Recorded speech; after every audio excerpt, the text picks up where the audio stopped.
Bonjour tout le monde. Aujourd'hui, je veux vous parler de la maladie d'être assis. Donc, les gens en Amérique du Nord, je pense qu'ils sont assis environ 7,7 heures par jour, ce qui est absolument ridicule parce que le corps est fait pour bouger. Le corps n'est pas fait pour être assis. Notre corps, c'est 70% eau. Le cerveau, c'est 85% eau. Donc, si on reste assis toute la journée, on est comme une flaque d'eau et on devient pollué très rapidement. Donc, il faut être comme une rivière, toujours en mouvement pour sortir les tensions et les toxines.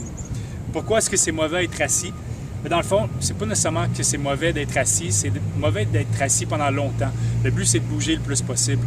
Mais d'être assis, quand on est assis comme ça, les muscles respiratoires, entre autres les abdominaux, deviennent atrophiés. Les artères principales qui amènent le sang vers les jambes aussi sont coupées. Et nos mollets, quand on est assis, deviennent atrophiés autant comme si on était en talons hauts. Et c'est là que le sang remonte vers le cerveau. Et on est assis tout le long sur nos hanches et nos fessiers. C'est des muscles qui sont extrêmement importants pour une bonne posture. Et notre posture reflète notre santé, notre confiance et notre respiration.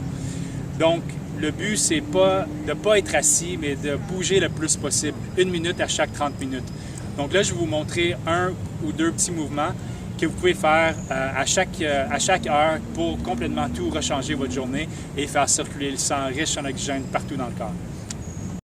OK, donc un mouvement contre la maladie d'être assis, hyper simple. Donc le premier mouvement, c'est qu'on se met le plus petit possible. Et ensuite,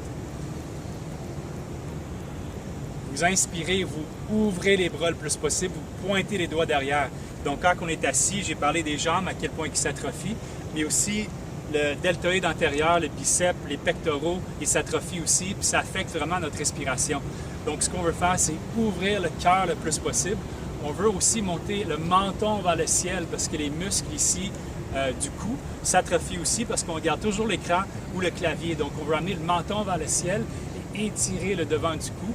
Puis, si possible aussi, regarder vers le ciel parce que les 6 muscles autour de chaque œil, on oublie des étirer. Donc, il faut étirer les yeux vers le ciel le plus possible. Donc, hyper simple encore une fois, énormément de bienfaits. Expirez, vous vous mettez le plus petit possible. Vous inspirez, vous ouvrez le plus possible. Faites-le 1 minute à chaque heure, ça va transformer votre journée. Merci, bonne fin de journée.